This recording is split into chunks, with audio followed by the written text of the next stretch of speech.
what's really interesting about Spider-Man in Secret Wars is that he gets the symbiote in space. And then comes back to Earth with the Fantastic Four with the black suit.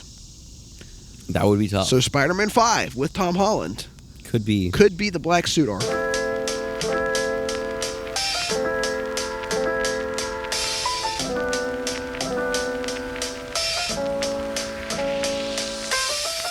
So, Drew, about a year ago, if you had told me that a movie containing Spider-Man, Hulk, Punisher, and a bunch of mystery characters, too, that we have no idea who they are. And then also, that's supposed to tie up the loose ends of No Way Home. Yep. All in one movie. You'd be concerned. I would be like, this is kind of a concern, a red flag here. And as a Spider-Man fanatic, I wouldn't even hate that concern from you. I even went on the podcast and said, I'm concerned about this movie for all of these reasons. Yep. Welcome back to Stole My Line, a Fireside film podcast. I'm Grant. And I'm Drew. We're talking about Spider-Man Brand New Day, and it's safe to say that all of our concerns have kind of been settled down, and we're good. Yeah. This is a good movie. Absolutely great. By the way, there will be spoilers in this episode. Yes. Pretty off the bat. We have a no spoiler review that you should check out if you haven't seen the movie. But we're going to spoil this one pretty straight away. Yes, and there's one big spoiler that we're going to lead off with, if that's all right. Okay, let's go for it. So, click off this video. Well, subscribe. Click off this video. Watch Brand New Day if you haven't yet. Yep. Then come back. Yep. If you don't want spoilers. Sadie Sink is... Jean Grey. Can I be honest right Please now? be honest. So, I did maybe one of the dumbest things I've ever done in my life this morning. Okay. I went in my closet and picked out my clothes to wear on this podcast. Right. And I picked out jeans... Jean and Grey. A gray shirt. Did you do this intentionally? 100%. So if you need to know if I'm a nerd or not, there you go. Jean Grey. Jean Grey. She's in the MCU. Everybody knew it. Yeah. This was the worst kept secret behind Andrew Garfield being Spider-Man. That's the point. Yeah, I mean, it's fine. It's a marketing thing. Yeah. 100%. What'd you think of Jean Grey in this movie as the villain? Yeah, definitely antagonist. Is she a villain? Not the antagonist. We'll get to that. Right. I thought it was very well done. I think Sadie Sink is one of the better young actresses working. Would completely agree. So I think she has the range to definitely carry the X-Men on her shoulders. Yeah. And I thought her performance here was great, and I thought this was another thing that could potentially feel shoehorned, and it didn't. Yeah, I think one of the criticisms and some of the more scathing reviews that I've read on the internet, it's like, this movie is a little too obsessed with setting up the future of the MCU. Which is, That is something this movie does. But I don't think that it, worsens the movie that these characters, like Jean Grey, like Punisher, like Hulk, are all in this movie. I also don't think it sacrifices Spider-Man as the main character. Yeah, this occurs in New York, and Spider-Man is the hero saving, the people of New York from Jean Grey. And, that's the story. And so I think it works within the context of the movie, and yes, does it help set up the future of the MCU? For sure. But, I don't think they wrote this script and they were like, all right, let's set up the X-Men. Right. I mean, well, maybe they did do that, but at least it was a good story that does that. So, I think Jean Grey complements the story very well. And I think having Peter be so stubborn in the beginning and him being so against revealing his identity, but also being with people, and if that's the themes you're trying to tackle, having an antagonist who kind of is the inverse and a mirror to that, in the sense of Jean Grey can literally get in your mind and figures out who Peter is pretty instantly. Yep. I think that was a great choice. Yeah, I think they did her powers really, really great. I thought visually it was sick. Yeah, I like it's kind of the Oppenheimer thing. Yeah, I literally was thinking okay, let's go. I'm glad that you caught that too. Yes. But the little shifting of the background, but I thought it was cool. It's a nice... Great. It probably wasn't done practically, but it looks really good. Yeah. And so that was cool. The way they conveyed all the jumping between people, super easy to follow along. Right. My wife was there. She had no idea who Jean Grey was. She was confused when people were cheering when her name came on screen. That's hilarious. It was kind of funny. I was like, she's a famous X-Man. My mom is seeing it Saturday with me. Okay. And she's not going to know who Jean Grey is. Yep. She's not going to know who Punisher is. She's barely going to know who Bruce Banner is. Okay. Well, so it'll be interesting. I have a compliment for this movie, though, because Polly also didn't know who the Punisher was. Right. Again, didn't know who Jean Grey was. And this movie does a good job of introducing you to at least Jean Grey really well. You get basically her backstory here. Yeah. And then also, like, you know enough about the Punisher just from what the movie tells you that you're like, oh, this is funny. So, I would even say it's a good introduction to Frank Castle because you understand his kill rule pretty instantaneously. Yeah. You're like, all right, he's just this mercenary trying to kill the bad guys. Yep. And then you also get that little glimpse of his family and like, Yeah. there's a layer under there. Yeah. So I think that the movie does a good job of not going too far in on Frank Castle, but like you get enough there that if you're new to the Punisher as a character, you can understand him. I agree. I don't know, more stuff about Jean Grey. I guess like the big actual villain in my mind, whose name I cannot remember from the movie. Starts with an M. I'm going to call him Mr. Milchick. Yeah. It's Tremel Tillman. He's low-key playing the same character as Severance. Yes, he Which is. is fine. But He's great. Like, he's kind of the actual villain of this movie. I need to look up what his name is, but I think it does start with an M. it might, honestly. But I think that the movie kind of ends up framing it like, okay, Jean Grey isn't actually a villain. She's just trying to save her sister, but she's doing things that are bad to do that. So, Right. I don't know. What'd you think about that? I thought it was good. I will say this plot is not the craziest plot I've ever seen. Yeah.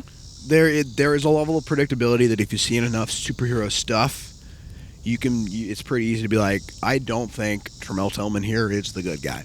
Right. I think he's lying. Yes. Like, Damage Control in the MCU has kind of been an antagonistic thing. Mm-hmm. So yeah, it's not that hard to figure out. But I thought it was Metzger, good. by the way. William Metzger, see? So there was an M. So Mr. Metzger, that's good. I'm gonna get. I'm gonna get that mixed up at some point. But I mean, him being the ultimate villain, while it was relatively predictable, like I could kind of see where the story was going. Right. Yeah. Same with the Peter like evolution thing within his DNA, which we'll talk about. Like, okay, I could see where that storyline was going to, but it was still well done and well conveyed, and I think the script is pretty good here. So I also don't think predictability is a detractor from this movie. Yeah. That like the fact that I knew where we were going didn't make me want to get there any less. Yeah, like I like the direction that they went in, and I guess this is one other maybe critique / conversation I've seen online recently. More just about this movie generally. People, I think, maybe have been concerned that Jean Grey's in this movie as the villain. Why wasn't it Mr. Negative or whatever? We actually had a comment say that. Yes, we did. Or like, why didn't they go with more multiverse stuff, which I don't think a lot of people are really asking for, or why didn't they go into the Sonyverse? I think a lot of those answers can those questions can answer themselves. Like, well, Mr. Negative maybe is something that could happen in the future, but there is an Insomniac game with him as the villain that is pretty good. You good? Oh yeah, I'm still getting over sickness, guys. I'm so sorry. That's okay. But you can experience that story already out there in the world. That's a great game. And then, yeah, the Sonyverse is a mess, so let's not do that. Agreed. Yeah. And then I think we're all tired of the multiverse, and so I think it was a refreshing break from that in this film. I thought it was good. I said this kind of in the no spoiler video, but when you have your themes and your third act conclude with the themes and the plot, I think it lands kind of the 1-2 punch of storytelling, which is kind of where you want to land in general. Yes. So when you have this villain who is a foil to Peter Parker, I'm not saying it's the craziest foil ever. No. Like, it's predictable. But it lands emotionally, and the plot, it wraps up it ties the bow. Well, it's an interesting way to introduce Jean Grey and kind of the MCU's version of the X-Men into the universe. I agree. I know we have Fantastic Four, which isn't X-Men, but like we're starting to introduce these, Fox characters, and now this is a great introduction in my opinion. And Sadie Sink's great. So yep, I agree. Jean Grey's kind of, I don't know, conniving at some points. I know. Like she intentionally, does emotional harm to Peter. Should we get into... Talk about the scene. Okay, this was probably my favorite scene in the whole movie. Well, it's one or the other. Okay. The scene with MJ on the roof. So good. I thought was so good. So good. Because, this is just fantastic writing. But you think, on your first watch, you're like, oh my gosh, this is the biggest, cheapest thing I've ever seen. When they're kissing and you're like, is this really out there going to do it? But then, I like, can't talk right now. You're good. You're also like, yeah, this doesn't feel right. But then there's part of you that's like, I want this to be how this plays out. Right. Like, so it feels good, but also not. As somebody who knows, like, this is bad writing if this is the way it is, but then there's the emotional part of me that's like, I really hope that this is the way it plays out. And then you get the rug pulled out from under you. And then you get the rug pulled out. And then, honestly, Zendaya's switch up of her performance there is great. She got, like, it was weird. Maybe this is just my brain. But the way she was talking sounded like how Sadie Sink was talking. I don't know if that was just me. Maybe. But, like, there's a performance there that actually works really well. And then the other scene that was so good, I thought, is when Zendaya is holding the note. Yes. Oh, my gosh. Yeah. When I said I wanted a sad, depressed Peter Parker, that's what I'm talking about. Yeah, let's dive into Ned and MJ and Peter, because I think this movie could have also just abandoned that, like, them entirely. Yeah. Not had Ned or MJ in the story at all. You could make the argument that they should be in it more, but regardless, they're in this movie, and they're kind of an important part of Peter's journey in this movie. So, what do you think? I mean, talk about the note scene. Maybe continue to talk about that. I mean, the note scene I thought was so good. When she's like, I'm sorry, but I don't A, love you, and B, know you. You're like, oh my gosh, that is the saddest thing I've ever heard in my entire life. Yeah, it does suck. But, like, you can tell somewhere in there's turmoil over this of, like, she knows that Peter's been missing from her life. Right? Somewhere deep. Yeah, I think that's true. Even if it's, like, after the fact, after she realizes that it's Peter. So here's what I loved about the trio, I guess. Okay. One, we didn't wrap up it. We didn't wrap it up. Yeah. I loved that. Yeah. I didn't want it to be a one movie fix. Yeah, it's not like Peter and MJ kissed at the end of the movie. They didn't. Right. I think it's great. And B, the last shot of the movie, I loved. The handshake with Ned. I think, and we can talk about this maybe in depth more, but there are elements of the Homecoming trilogy that are really, really good. Yes. And then there are elements that are not so good. I agree. I think this movie pulls out the emotional core of that trilogy and the best parts of them into this movie, and it works super well. I agree. Like, the handshake at the end, that was the perfect way to do it. I think it's great. I wouldn't have done it any other way. Yeah, So, I think it's great. Yeah. And then it sets up kind of where we were in the Homecoming trilogy in the sense of Zendaya and Ned know Peter is Peter. Yes. And that Peter is Spider-Man. Yep. But we're going to do it through this more mature light, which I'm super interested to see where this all goes. Yeah. But I have one comment Okay. going off what you said. Okay, go for it. Is Aunt May a retcon? Like, as a character? Here's what I'm trying to say. Okay, yeah, explain. We criticized Marissa Tomei, not really Marissa Tomei, but No, she's great. Aunt May as being just the hot, plucky aunt in the first trilogy. Yep, that's true. And didn't have a lot of depth until No Way Home. Really, when like the plot needed it. Yes. I kind of had the same accusation here of, and I don't really know where I stand on this honestly, but that scene in Brand New Day, that's the flashback, is right after Aunt May figures out that it's Peter. That Peter is Spider-Man. You said Aunt May. I know, I meant Aunt May. Oh, sorry. When they're on the bed and like yes. he's in the Homecoming suit and the bag from Tony Stark is right. Correct. And then she gives this big emotional speech of like, hey, friendship is important, basically. Mm-hmm. It feels heavy-handed to me. Mm-hmm. It feels shoehorned in because the plot needs to hammer these themes in. And Aunt May has to say X thing for the themes to hit home. For sure. And we didn't see Aunt May have this emotional depth with Peter until No Way Home. Yeah, I mean, I do think that this is one of the weaker parts of the movie, which is unfortunate because it kind of is an important-ish part of the movie. I agree. Or at least proposed as that in the movie. But I guess if you're asking if it's a full retcon of Aunt May... It's not like a retcon. No, I know what you're saying. But, like, is it kind of trying to fix Aunt May's character a little bit and, like, give her more depth from the Homecoming trilogy? For sure. Yeah. But also, if this actually happened, which, like, now it's canon, right. This did happen, yes, Peter would probably be thinking about this moment from time to time. Yeah, I mean, that's true. And, like, it's implied in the Homecoming trilogy that Aunt May can be, like, really, I don't know, inspirational or emotional for Peter, and, like, in a positive way, like, helps him mature as a man and all this stuff that we see in the Raimi trilogy from time to time, and then in the 2000 movies, too. And so it's, like, understood and we see it some here, but the scene itself, yes, is heavy-handed. So Yeah, and let us know your thoughts, audience, if you liked that scene or not. That was my biggest criticism of the movie, probably. And I liked it. I think it functions well, and it gets the job done. I think too, But- it does land a bit better. And I don't know, I'm kind of torn on this, but yes, when Jean is now inserted into that scene at the end, Yeah. I think I liked her having that moment from a mother figure that she never really had. Yeah, that's true. She can suddenly relate to Peter and know the loss that he's felt, Right. but also that, like, hey, there's hope and I don't have to be alone, which is kind of what Peter's been going through. And I think that both of those characters through that scene, Peter and Jean Grey, find their resolution that they need through that scene. So maybe in that context it functions well. Yeah, I mean, I agree. I thought... I mean, and then two things with the end Okay, go for it. that I want to get into is, Okay. one, I think Peter's sacrifice is great. Yeah. Getting in front of the bullet.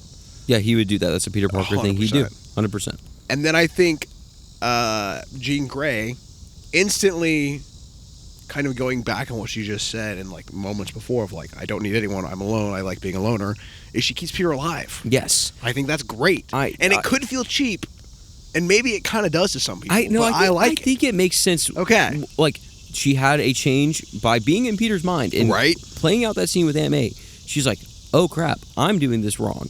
And then she's like, Peter just sacrificed himself to save me. He barely even knows me. I'm going to keep him alive. There's one issue I have, not even with this scene, Okay. but immediately after. Because I caught on super quick, like, oh, Jean's keeping Peter alive. Yeah. And then there's a shot when Peter's in the hospital, alive, Frank's with him, and they cut to Peter, and there's an inserted line of dialogue that's like, Frank saying, Jean kept you alive. I'm like, okay. It's definitely 80 yard. I was like, that is for the audience Yeah, to for understand sure, what's for going sure. on. And I didn't like that line. Now, Yeah, that's I like- mean, that's fine. That's one of my very few nitpicks with That this is a movie. nitpick, yeah. I was like, okay, that's just so we can like drag the audience along and help them understand this plot point.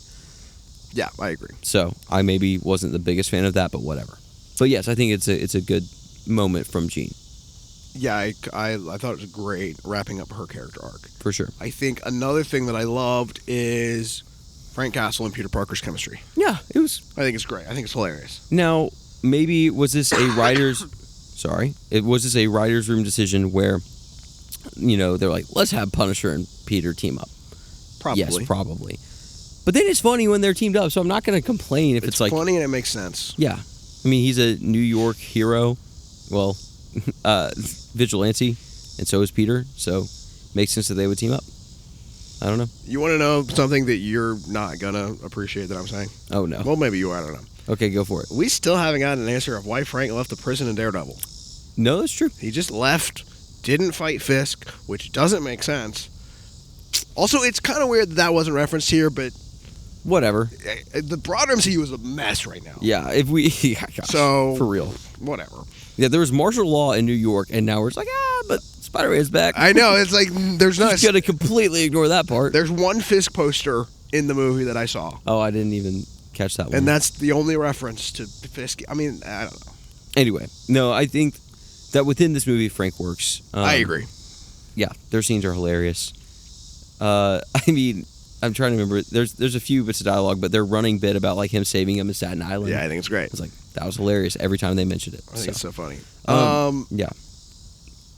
There's also a small scene in here Okay. that I appreciated, and it's a scene where, and like the movie sets it up so the context makes sense, but Peter as Spider-Man meets Ned and they play with Legos. Oh my gosh. But I think there's a lot of emotional core to that scene that, like, man, I agree. this is playing with the tension that's like left over from No Way Home in a good way, and it makes you really miss these characters being friends. Yeah, I agree. Which, like, you didn't even get a ton of them being super close as a trio, I guess, until No Way Home. So Yeah, that's true. I thought it was great. I think MJ specifically feels like a completely different character. which I think makes sense too. It's not like, oh, this is a crazy switch up from No Way Home. It has been like 5 years ish. It's 4 been years. 4-ish years, and she also forgot about Peter. I know. Has a new boyfriend. Yep. I mean, she's gone through 4 years of college, so like life is different for her. I think Ned feels different too. He's definitely still like the comedic relief, Yeah, gosh, yeah. but I think he feels more mature too. The amount of CEO memes I've seen on the internet are wild. or large. I love it. It's a funny bit for sure. But no, I think the natural progressions of those characters throughout the 4 years, like you get these videos with Ned that he's posting on Instagram. I thought the prologue thing, that was great. Oh yeah, It was a great way to tell what happened. But like the moment where he has the goatee, like that's funny. Right. A lot of guys in college have a bad facial hair experience for sure. So I think like you get enough of that of their journey over 4 years that their characters don't feel abruptly different from No Way Home. I agree. So I like that Ned's obsessed with Spider-Man too. I think that works really well. Like he probably would be if he had never met Spider-Man. Yeah. So, I have a question for you. Okay. This is like complete gear shift. Okay, let's shift these gears. What on earth does Peter Parker do for income? And I have an answer. Like this is all theoretical. Oh, in this specific universe? In this movie, we have no idea what he does for income. Zero clue. I guess like maybe he gets paid by the police to help them but he says in the movie he's a volunteer. That's true. He does say that. Like I don't know. I have no idea. There's no reference to the Daily Bugle here. There's none. So I have an idea, and this is just like what's your idea? My headcanon right now. Peter Parker is a fiend on eBay, by which I mean he makes technology all the time because he's already doing it in his apartment. Oh my gosh, this is and he's genius. just selling it on eBay. Yeah, that's my idea. I love it. It's canon. No, it's not, but that's my guess. If that's in Spider-Man 5, though, we sue. Yeah, for 100%. 100%. Tom Holland, did you watch this video? Kevin Feige, we know you watch us. But comment below what y'all think Peter does for a living, because we don't see him delivering pizzas or giving photos to the Bugle or anything like that. So that's an interesting question. I love that idea. We had some people talk about that on the internet, maybe in one of our comment sections, and I was like, I want to think about this, because I did think about it in the movie. I was like, how does he have money for an apartment in New York right now? Yeah. So I don't know. Should we get into the end scene? Because I have a prediction of where we're going. Yeah, for sure. Go for it. Okay. You're talking about like the post-credit scene? The post-credit scene. Yeah, I had no idea what to make of that, and I haven't done any digging on theories there. My theory, and this might not even be a theory, if you've read comics, you might be like, duh, that's where we're going. In the Secret War run of the comics, okay, I think it's the Beyonder, but in the MCU, I think I'm way out of my wheelhouse here. You just don't feed worry. it to me like I'm 5 years old. I will. The Beyonder makes Battle World, right? Sure. Where it's this, like, all the universes collide. Okay. And then he forces everyone to World. Fight, basically. Yes, I've heard of this. I think it's just going to be Doctor Doom does this to some degree, and he brings Spider-Man into space. But also, what's really interesting about Spider-Man in Secret Wars is that he gets the symbiote in space. And then comes back to Earth with the Fantastic Four with the black suit. That would be tough. So Spider-Man 5 with Tom Holland could be the black suit arc, which I'm low-key so excited to see. Hopefully Destin Daniel Cretton. Yeah, if they keep him around. Which he's not doing Wonder Man anymore. Wonder Man 2 got canceled, by the way, which is we had some people in our comment section stupid. when we released our no spoiler video. Wonder Man Season 2 was still confirmed to release, and then they canceled it the next day. Which, that's stupid. But since he's not doing Wonder Man Season 2... he better be doing Spider-Man 5. Please. But I guess maybe bouncing, like, launch padding off that. Okay, let's do it. Where do you see the future of Spider-Man going? Because they've said they're going to plan however many more movies, 5 or 8, I don't know. Yeah. Tom Holland said that he has a way he wants to pass it off. Is that to Miles Morales? Like, what are we doing here? Here's what I want to happen. Okay. In Drew's headcanon universe. Okay. 5, I want to be the black suit arc.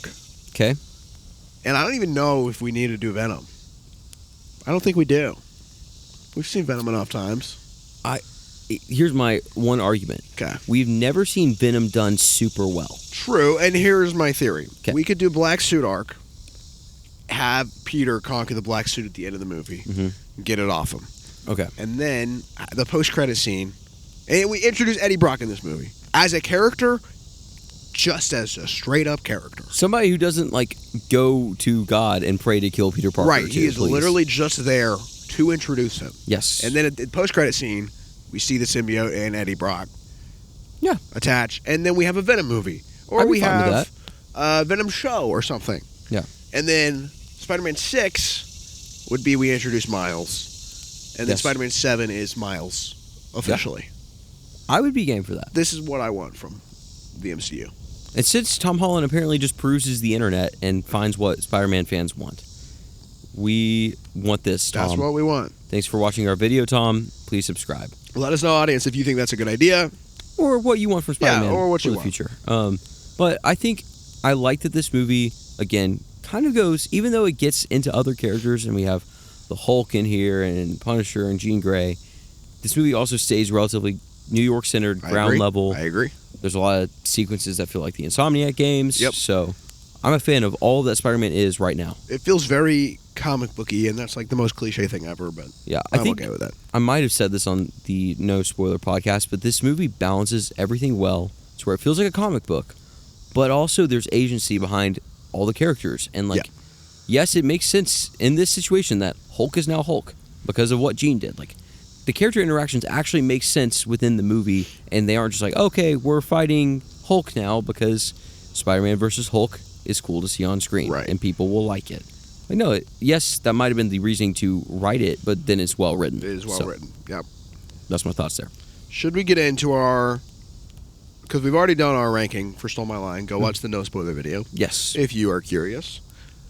But should we do our Spider-Man ranking? Yeah, for sure. Let's do it. Can you say off the dome? Do you know them, all 8 movies that we've ranked off the dome? Let's see. We have Spider-Man 2. Yep. At 1. Yep. Spider-Man 1. At 2? At 2. Yep. TASM. No. TASM. Yes. Yes. TASM. TASM 1. No Way Home. Yes. Oh, this is where it gets dicey. It's okay. No Way Home at 4. No Way Home's at 4. At number 5, we have... Homecoming. Nope. We have TASM 2. Which I like. I think that's good, actually. This is what I don't like, but we'll get into that. And then Homecoming. Yes, at number 6. And then Far From Home. At number 7. And then Raimi 3. Yes. Got it. I'm going to propose a trade here. A trade, a mutually beneficial trade for our ranking list. Okay. I will hear you. I will let Spider-Man 3 be better in this ranking Then Far From than Home. Far From Home. That is my proposed. You win that argument there. And we bump up Homecoming over TASM 2. That's the trade I'm proposing right now. This is a momentous occasion. I love this. That's fine. Okay, We so can make that switch. Yep. So hopefully It on is the mutually stream- beneficial. but Because should we- Spider-Man 3 is better than Far From Home, which is a garbage movie. And Homecoming is better than TASM 2, which is, while I like parts of TASM 2, it's not better than Homecoming. TASM 2 is All right, so to read good. off this updated list Okay. for y'all, which I'm so sorry that you had to sit through our horrible ranking that we've now fixed. But we have We switched 2 movies Yeah, I around. know, and it's so much better. We have Spider-Man 2 at 1, Spider-Man 1 at 2. Number 3 is TASM 1. Number 4 is No Way Home. Number 5 is Homecoming. Number 6 is Spider-Man 2. Or sorry, The Amazing Spider-Man 2. Number 7 is Spider-Man 3. Number 8 is Far From Home. I'm okay with this ranking. I think this is good.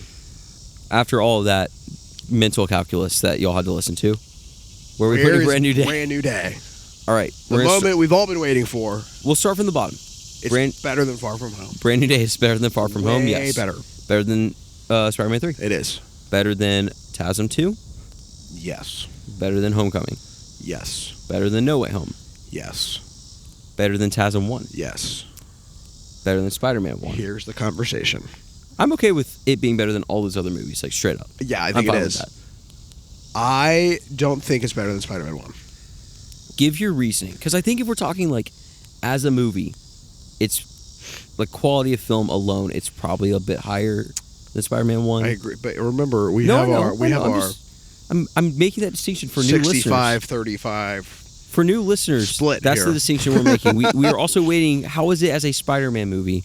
Also, if you're new to the channel, consider subscribing. You should subscribe. That'd be great, Do it. just for us. Yeah. Yeah, it's like free for you. Here's my argument. Okay, make your argument. Spider-Man 1 themes are more Spider-Man. Yeah, I would completely. argue Brand New Day is are pretty good. And they are less heavy-handed, despite the dialogue being atrocious. It's not fed to you.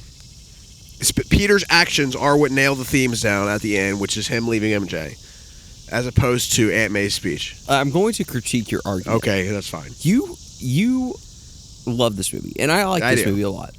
I think I've warmed up on it since we initially reviewed it like a year ago. But you kind of hang your hat on this decision at the end of the movie. I know. And I think it's a great decision and a great superhero moment. But all of the moments leading up to it are not that great. Like, there's some really good ones, but like... Are we really about to put this at number 2? I don't know, probably not. No, I kind of agree with you, actually. I mean, agree. also, like, we, and I don't want this to be the argument, but Brand New Day would not be good without the initial Raimi right, I mean, trilogy. this movie is very But, like, we can't make that argument. No, I agree. I agree. I think Brand New Day is a better movie altogether than Raimi. Like, I think just structurally from a writing perspective. My one argument is the themes. The themes hit harder for me in Raimi 1, but they hit hard in Brand New Day. I think I'm okay to say it's number 3. I was about to say I'm okay with it being number 2. Do you want it to be number 2? I think a little bit of me does, and I'm surprised by that. The one concern I have too is that we're going to come crashing down to earth in like 3 weeks and be like, okay, this shouldn't be number 2 Spider-Man movie. I've seen it twice. That's true, you have. I don't know. I haven't soured on it in the 48 hours since I've seen it. So I'm okay with number 3. Okay, let's leave it there for right now. We'll touch base. Yes. Later. When the next Spider-Man movie comes out. 4 years, we'll touch base. No, well, here's what we're going to do. We're going to, at some point, do the Spider-Verse movies, and we'll insert them into this ranking. Okay. And then we'll talk about it. Yeah, and that's fine. Should we update Brand New Day? So in like 9 months, we'll get back here. Yes, I like that. I like where we're at with this. I think it's great. Do you have anything else you want to talk about with this movie before I ask a final question? Don't think so. Let us know what you thought of Spider-Man Brand New Day. Do you like the direction that Spider-Man is going? Do you like how involved in the MCU it was? Do you wish it was involved in the Sonyverse? Please answer no.